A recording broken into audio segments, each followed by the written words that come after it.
Assalamualaikum warahmatullahi wabarakatuh. Jumpa lagi dengan channel Bismillah Sehat.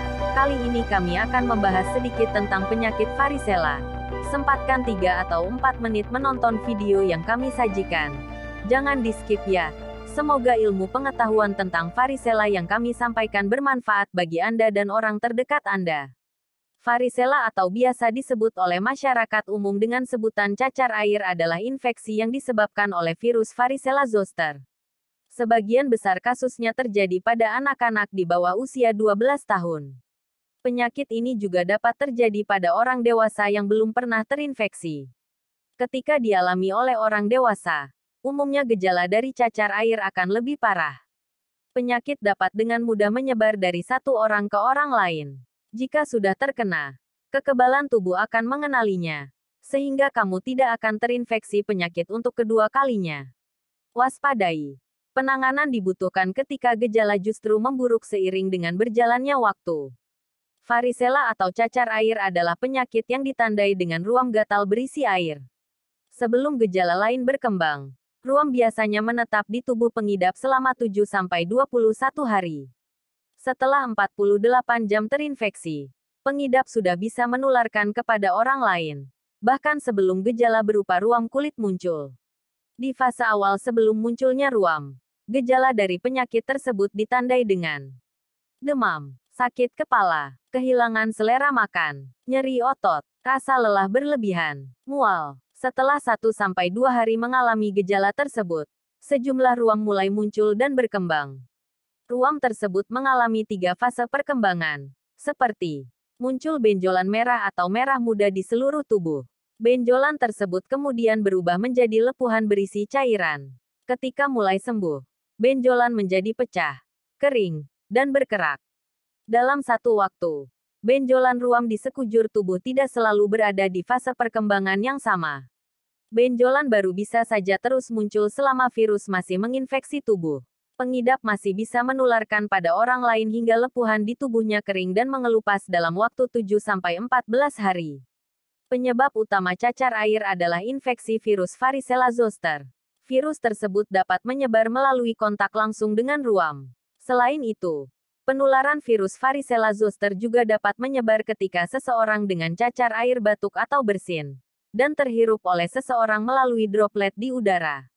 Jika seseorang tertular, maka infeksi akan dimulai dengan munculnya ruam. Kemudian, ruam tersebut berubah menjadi bintil merah berisi cairan yang terasa gatal dan mengering dalam jangka waktu tertentu. Bintil tersebut kemudian menjadi koreng dan terkelupas dalam waktu 7-14 hari. Risiko seseorang terinfeksi virus varicella zoster penyebab cacar air akan menjadi lebih tinggi jika orang tersebut belum pernah mengidapnya atau belum mendapatkan vaksin cacar air. Di samping itu, penyakit ini dapat ditularkan langsung dari ibu ke bayinya. Sebab, kekebalan alami baru akan muncul 3 bulan setelah bayi dilahirkan. Maka dari itu, penting untuk melakukan vaksinasi atau imunisasi cacar air sedari anak-anak. Selain beberapa faktor risiko tersebut, terdapat beberapa faktor risiko lain dari cacar air yang juga perlu diwaspadai, seperti melakukan kontak erat dengan orang yang terinfeksi virus varicella zoster selama lebih dari 15 menit. Menyentuh ruang orang yang terinfeksi cacar air atau herpes zoster. Menyentuh sesuatu yang baru saja digunakan oleh orang yang terinfeksi seperti pakaian atau tempat tidur. Orang dewasa yang tinggal bersama anak-anak berusia di bawah 12 tahun. Menghabiskan waktu di sekolah atau fasilitas penitipan anak.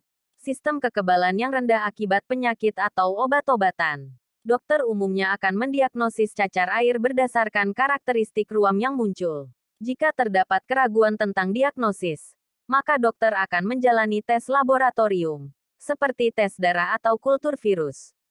Berikut adalah penjabaran dari kedua tes tersebut, yaitu 1. Tes darah. Tes darah dilakukan untuk mendeteksi apakah seseorang memiliki infeksi cacar air aktif atau menguji kekebalan tubuh seseorang terhadap penyakit tersebut. Pemeriksaan ini akan dilakukan melalui pengambilan sejumlah sampel darah yang akan diperiksa di laboratorium. 2. Tes kultur virus. Kultur virus merupakan pemeriksaan yang dilakukan dengan cara mengambil sampel cairan dari ruam di tubuh pasien.